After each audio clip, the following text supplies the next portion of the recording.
प्रणाम दोस्तों। इस वीडियो में हम लोग बीपीएससी मेंस के सिलेबस पर डिटेल चर्चा करेंगे। ये वीडियो जो है 71 और 72 अगर दोनों के लिए मेंस जो देने बैठ रहे हैं आप लोग, तो ये दोनों के लिए उतने ही इम्पोर्टेंट है। अब दोनों के लिए इम्पोर्टेंट क्यों है ये बात जान लेना बहुत ज़रूरी है। अगर दोनों अगर मान लीजिए 71 बीपीएससी में आपका पीटी क्लियर हो रहा है, तब तो आप मेंस में बैठ रहे हैं। आप कट ऑफ को आप एनालाइज करके अगर आप कंफर्म हो गए तो बहुत अच्छी बात है। अगर आपके 71 बीपीएससी की पीटी में नहीं हो रहा है तो भी आप मेंस की तैयारी में लग जाइए, क्योंकि आपको एक्स्ट्रा एज मिलेगा। ऐसा इसलिए है क्योंकि मैंने खुद देखा हुआ है अपने आसपास के लड़कों को कि वो जो है अपना समय जो है पूरा व्यर्थ करते हैं, सारा 6 से 7 महीना, और फिर पीटी का तैयारी करते हैं। और उनका पीटी का स्तर जो देखा है मैंने बहुत कमज़ोर है। मैंने ऐसे भी बच्चों को देखा है जो कि पीटी में फेल होने के बाद भी मेंस की तैयारी में लगे रहे और वो बहुत अच्छा मेंस में करके आए वो। इसलिए आपको मेंस की ही तैयारी करनी चाहिए। इसके लिए आपको बीपीएससी मेंस के सिलेबस को बिल्कुल अच्छे से समझ लेना चाहिए कि बीपीएससी क्या पूछना चाह रहा है। तो चलिए स्टार्ट करते हैं। हम लोग को ये देखना है कि मेंस का जो सिलेबस है इस पर पाठ्यक्रम को समझना क्यों ज़रूरी है। पहले आप ये जान लीजिए।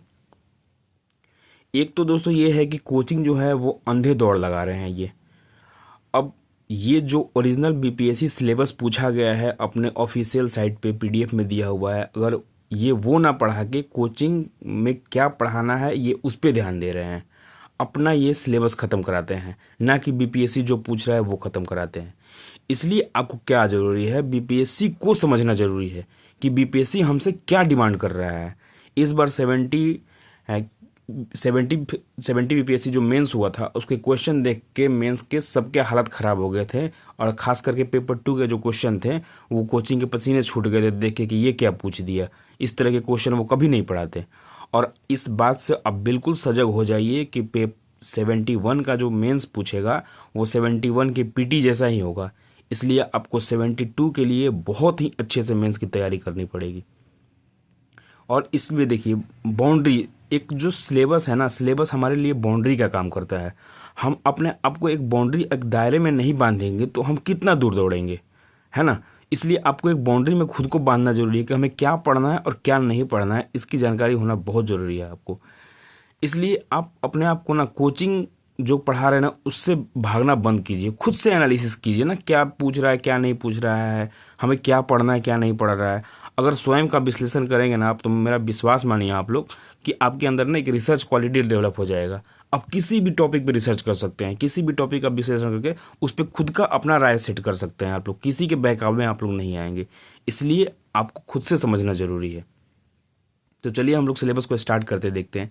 इसमें हमें दोस्तों 5 पेपर पढ़ने हैं।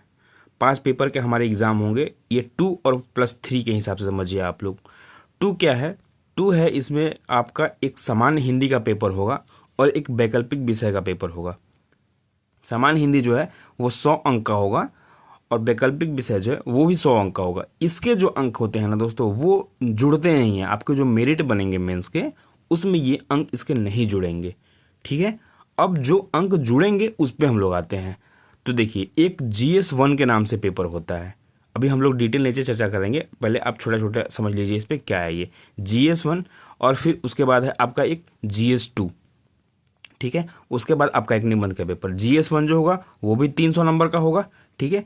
और GS2 होगा वो भी 300 का, और निबंध जो है वो भी 300 का। अब यही तीनों को जोड़ के आपका जो है वो मेरिट बनेगा, ठीक है। ऊपर के जो 2 पेपर हैं उसके मेरिट नहीं बनते हैं, उसमें बस पासिंग मार्क्स लाने होते हैं। यही तीनों पे आपका 900 जो है इस पे आपके मेरिट बनेंगे, इंटरव्यू के लिए आप क्वालिफाई करेंगे।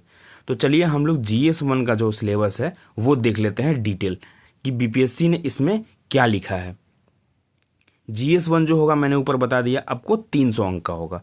इसमें दोस्तों 3 पार्ट होते हैं, ठीक है।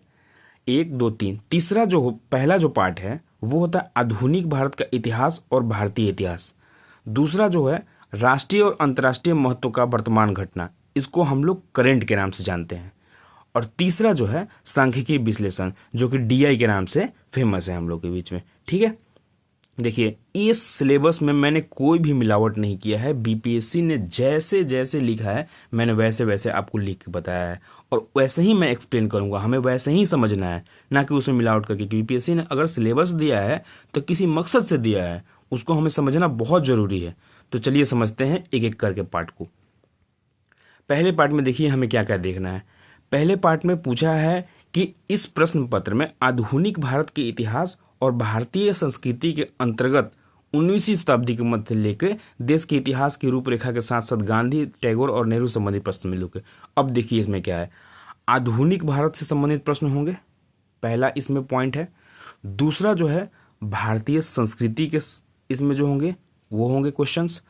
तीसरा जो है 19वीं शताब्दी के मध्य से, मतलब कि आपको ज़्यादा पीछे नहीं जाना। 19वीं शताब्दी का मध्य जो हुआ मतलब कि 1850 के बाद का, मेनली इसमें 1857 के बाद से हम लोग का इतिहास से पूछा जाता है। उसके बाद क्या पूछेगा इसमें, गांधी पूछेगा और रविंद्रनाथ टैगोर पूछेगा और नेहरू पूछेगा। इन तीनों जो शख्सियत हैं उनका नाम इसने मेंशन किया हुआ है, और बीपीएससी के मेंस के क्वेश्चन आप उठाकर देखेंगे तो इन्हीं तीनों पे क्वेश्चन रहता है। या तो कंपेयर करने के लिए बेचारों को पूछ देगा, गांधी और टैगोर को कंपेयर करें, नेहरू ने कैसे देश के लोकतंत्र को बनाने में अपना योगदान दिया, कैसे देश के विकास में योगदान दिया, इस तरीके से क्वेश्चन पूछे जाते हैं। तो आपने देख लिया इसमें। अब देखिए इसमें क्या होता है, अब क्या पूछेगा इसमें, अब पूछेगा इसमें आधुनिक भारत का इतिहास, इसी पेपर में सम्मिलित होगा। आधुनिक भारत के इतिहास में प्रश्न पत्र जो होगा पाश्चात्य शिक्षा के बारे में पूछेगा इसमें, जैसे प्रौद्योगिकी का विषय रहेगा शिक्षा, मतलब कि टेक्निकल एजुकेशन बिहार में कैसे डेवलप हुआ और किस तरीके से प्रगति हुआ, उसका विकास कैसे हुआ, आरंभ कब हुआ और वो क्यों मतलब कि पिछड़ गया, बिहार इसमें क्यों पिछड़ गया, इस तरीके से रिलेट करके बिहार से संबंधित करके उसको पूछते हैं ये लोग, ठीक है। उसके बाद पूछेंगे कि भारत का जो स्वतंत्रता संग्राम था उसमें, भारत के स्वतंत्रता संग्राम में देख लीजिए यहाँ पे भारतीय स्वतंत्रता संग्राम में बिहार की क्या भूमिका थी।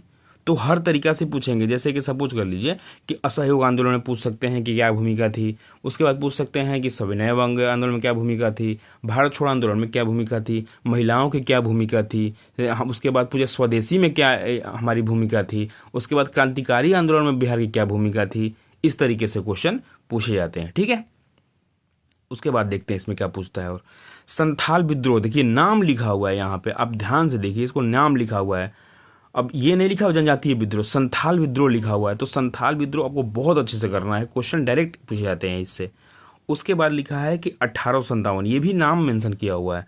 फिर बिरसा का आंदोलन नाम में लिखा हुआ है, तो बिरसा का आंदोलन का जो मुंडा आंदोलन है वो हमें ध्यान से पढ़ना है, उसके बारे में क्वेश्चन डायरेक्ट पूछे जाते हैं।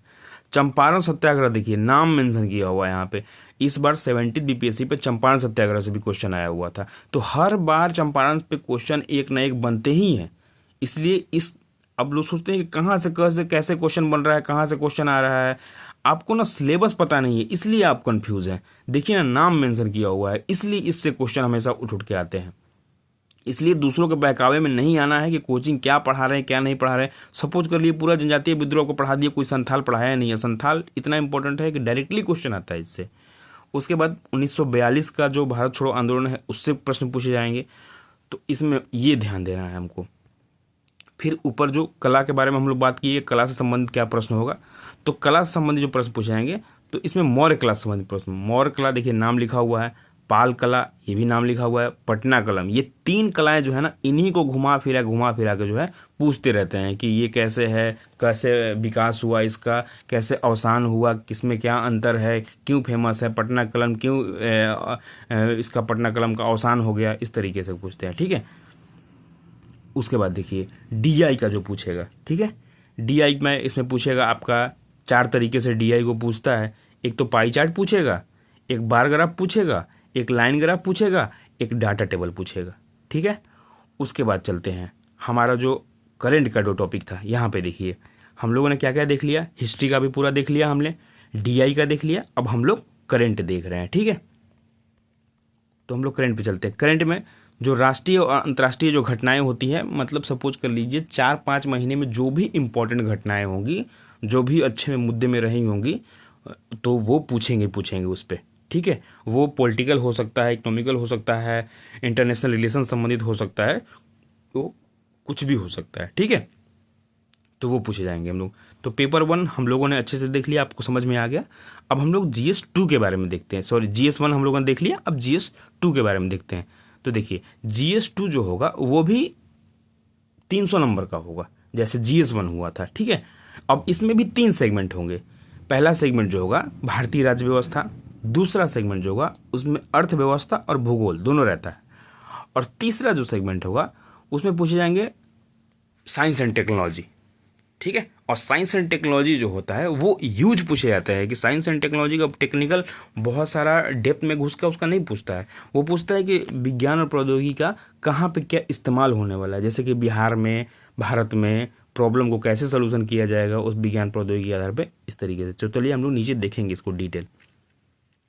पहला देख लेते हैं हम लोग, भारत एवं बिहार की राजनीति से संबंधित प्रश्न होंगे। यहाँ वाला जो सेगमेंट है भारतीय राजनीति वाला सेगमेंट जो यहाँ पे है, भारतीय राज्य व्यवस्था है ना, तो इसमें ये देखेंगे, पूछेंगे बिहार और भारत की राजनीति से संबंधित प्रश्न पूछे जाते हैं, जैसे कि कॉन्स्टिट्यूशन के बारे में आपको DPSP और ये कॉन्स्टिट्यूशन के बारे में DPSP, फंडामेंटल ड्यूटी, प्रस्तावना, इससे प्रश्न पूछते हैं। बिहार की राजनीति के बारे में जैसे कि जातिवाद के बारे में पूछेंगे, उसके बाद आपका कैसे बिहार की राजनीति डेवलप हुई ये सब पूछते हैं, ठीक है। राज्यपाल की भूमिका पूछेंगे, राष्ट्रपति से संबंधित प्रश्न होते हैं, ठीक है, ये है।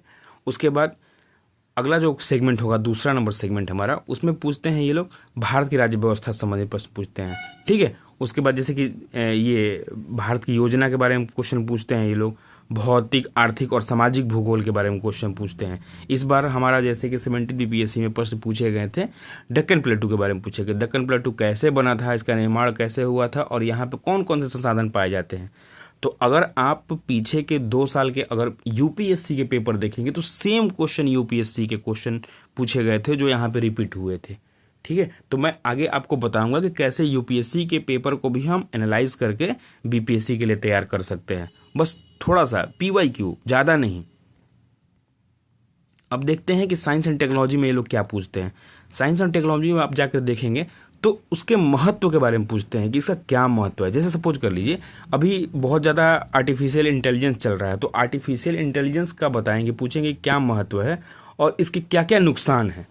जैसे अलग अलग क्षेत्र के बारे में पूछ सकते हैं कि आर्टिफिशियल इंटेलिजेंस जो है बिहार में कृषि में कैसे योगदान दे सकता है, ठीक है। दूसरा चीज़ ये पूछ सकते हैं आर्टिफिशियल इंटेलिजेंस MSME इंडस्ट्री को बढ़ावा देने में कैसे योगदान दे सकता है। आर्टिफिशियल इंटेलिजेंस जो है महिलाओं को कैसे सशक्त कर सकता है, ठीक है।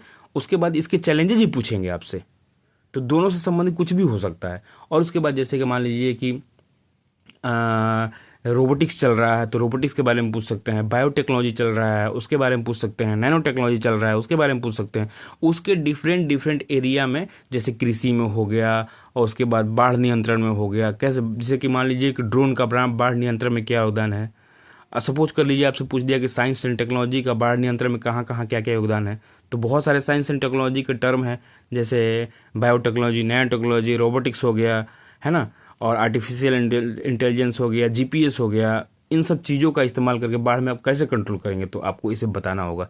इस पर डिटेल मैं आपको डिकोड करूँगा इस विषय को, तो आपको समझाऊंगा कि कैसे हम लोग इसके बारे में लिख सकते हैं अच्छे से आंसर, ठीक है। तो उसके बाद क्या करेंगे कि बिहार में साइंस एंड टेक्नोलॉजी के महत्व के बारे में आपसे पूछेंगे ये लोग, ठीक है। उम्मीदवार की जानकारी की परीक्षा की जाएगी और प्रायोगिक पक्ष पर बल दिया जाएगा। इस बात को बहुत ध्यान रखिएगा कि पूछा है कि प्रायोगिक पक्ष पर दिया जाएगा और उम्मीदवार की जानकारी की परीक्षा की जाएगी।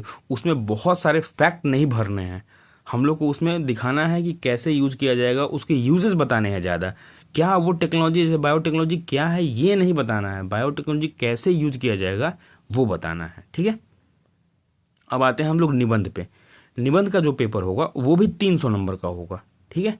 निबंध में देखेंगे तो इसमें भी 3 सेगमेंट में हम लोग डिवाइड कर देते हैं। पहला और दूसरा जो सेगमेंट होता है इसमें इस तरीके के प्रश्न पूछे जाते हैं कि सामाजिक, आर्थिक, राजनीतिक, धार्मिक और प्रशासनिक मुद्दों से संबंधित प्रश्न होते हैं इसमें, और उसी से संबंधित आपको एक ऐसे लिखने के लिए दिया जाएगा। विज्ञान संबंधित विषय होते हैं, बिहार की समस्या और समाधान संबंधित विषय होते हैं। ये 2 सेगमेंट में यही होते हैं, मतलब 100 नंबर 100 नंबर 100 नंबर, 3 ऐसे लिखने होते हैं 100 नंबर के। उसके बाद पहला और दूसरा में जो होता है 100 नंबर के जो प्रश्न होंगे वो इससे संबंधित होंगे, सामाजिक, आर्थिक, राजनीतिक। और लेकिन जो तीसरा सेगमेंट होगा ये वाला, तीसरा जो ये वाला पार्ट है, इसमें जो होगा वो आपका रहेगा बिहार की लोकोक्तियाँ और कहावतें, जैसे है ना, इस तरीके से कि कुछ तरीके से पूछा है बिहार में जो जो कहावतें कि मूस मुटे ये लोढ़ा हो, ये इस तरीके से जो कहावतें होती हैं उस तरीके के पूछे जाते हैं इसमें। ठीक है, तो ये हो गया हमारे ऐसे का पार्ट। अब चलते हैं आगे। अब वैकल्पिक विषय के बारे में देखते हैं हम लोग क्या क्या वैकल्पिक विषय। 34 विषय दिए हुए हैं दोस्तों, इसमें आप कुछ भी ले सकते हैं, जैसे हिस्ट्री हो गया, ज्योग्राफी हो गया, पॉलिटी हो गया, उसके बाद आपका सोशोलॉजी हो गया, साइकोलॉजी हो गया, कुछ भी ले सकते हैं इसमें आप। एक लेना पड़ेगा आपको। ये 100 अंक का होगा, ये 2 घंटे का होगा पेपर इसमें। ठीक है, और 100 क्वेश्चन होंगे इसमें। ठीक है, तो ये इसके नंबर ऐड नहीं होते, मैंने जैसे आपको ऊपर बता दिया। इसमें आपको एक न्यूनतम जो अंक है वो लाने पड़ते हैं, जैसे कि इसमें जनरल के लिए 40%, बीसी के लिए जो है 36%, ईबीसी के लिए है जो 34%, और एससी एसटी महिला के लिए जो है 32% हमें अंक लाने होते हैं, तभी हमारे जो आगे के जो पेपर हैं वो चेक होंगे। नहीं तो हम लोग अगर इतना नंबर नहीं लाएंगे तो हम फेल हो जाएंगे, फिर हमारे आगे वो कॉपी चेक नहीं होंगे फिर। ठीक है, और सामान्य हिंदी के जो है इसमें भी पासिंग मार्क्स लाने पड़ते हैं आपको 30%। इसमें देखिए जो 100 अंक का है ये, इसमें भी मान लीजिए निबंध का जो सेक्शन होता है 30 अंक का, उसके बाद व्याकरण जो है वो भी 30 अंक का, उसके बाद फिर तुम्हारा आपका जो हो गया वाक्य विन्यास वो 25 नंबर का, और सरछेपड़ जो है वो 15 नंबर का। तो ये हमारा पूरा जो है पेपर का जो है वो पैटर्न है, इस तरीके से पेपर हमारा होता है। इस वीडियो में मैंने आपको पूरा सिलेबस समझा दिया। अगले वीडियो में मैं इसके जो क्वेश्चन है वो लेके आऊँगा कि किस सेक्शन में कौन से क्वेश्चन पूछे जाते हैं। ठीक है, आपको क्वेश्चन समझाऊंगा मैं कि इस सेक्शन से ये क्वेश्चन पूछे जाते हैं, इसमें इतने क्वेश्चन पूछे जाते हैं, तब आप पूरे से सिलेबस को आप समझ जाएंगे। फिर उसके बाद जो मैं नेक्स्ट वीडियो लेऊंगा उसको GS1 GS2 और अलग अलग करके मैं डिकोड करूंगा कि किस में कौन से प्रश्न पूछे जाते हैं और किसके लिए कौन से सोर्स इस्तेमाल करना है, बिल्कुल सटीक। किसी भी कोचिंग के उसमें बहकावे में नहीं आना है दोस्तों। आप खुद से तैयारी कीजिए, आप खुद ही समझदार बनिए। आप खुद से अगर रिसर्च करेंगे, खुद से तलाश करेंगे, आप एग्ज़ाम के बिल्कुल करीब रहेंगे। 71 BPSC में एग्ज़ाम कोचिंग वालों का क्या हाल हुआ है आप देख चुके हैं, इसलिए अभी से आप संभल जाइए। आप खुद से तैयारी कीजिए, किसी भी यूट्यूब इस सब के चक्कर में नहीं पड़ना है। आप खुद से तैयारी कीजिए, समझिए, किसी की वीडियो से ध्यान से समझिए कि क्या कहना चाह रहा है, उसके बाद आप खुद से तैयारी कीजिए। ठीक है दोस्तों, धन्यवाद दोस्तों।